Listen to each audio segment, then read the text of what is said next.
Democrats are exultant that Donald Trump had to reverse his policy of separating immigrant families at the border. And there is good reason to celebrate. The policy was mean-spirited and unnecessary. But I do wonder whether Trump's retreat will prove to be as damaging to the president as liberals think. The president's cruelty made it easy to oppose his policy. But in their delight at the Trump administration's latest missteps, Democrats may be walking into a trap.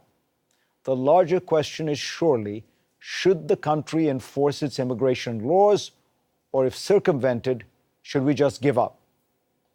According to a UN report, last year, the United States became the world's leading destination for asylum seekers, with a 44% increase of Central Americans who comprised almost half the total at about 140,000.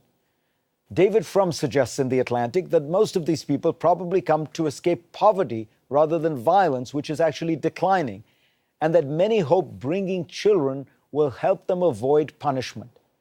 That's why when asked in 2014 about the tens of thousands of unaccompanied children who had come to the border, Hillary Clinton responded, "We have to send a clear message. Just because your child gets across the border, that doesn't mean the child gets to stay. So we don't want to send a message that is contrary to our laws or will encourage more children to make that dangerous journey."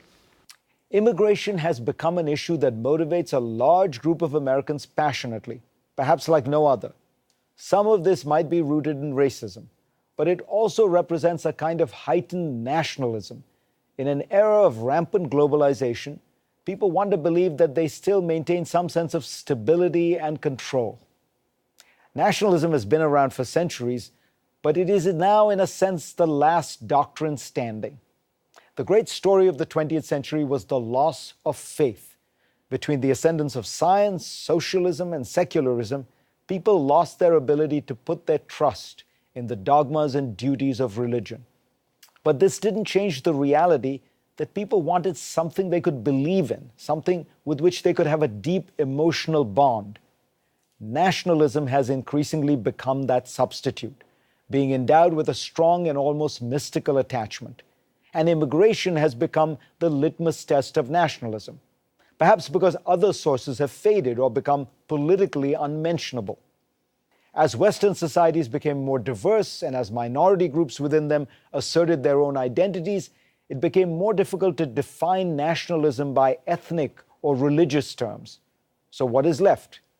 How does one define a nation? For Americans, political ideas and ideology have always been at the heart of nationalism. That's why being a communist could be thought of as un-American. But beyond ideology, there has always been, even in America, a more emotional conception of the nation. And immigration has become a proxy for that gut feeling, the sense that the country must be able to define itself, choose whom it will allow to come in, and privilege its own citizens over foreigners. In politics, people remember a few simple things.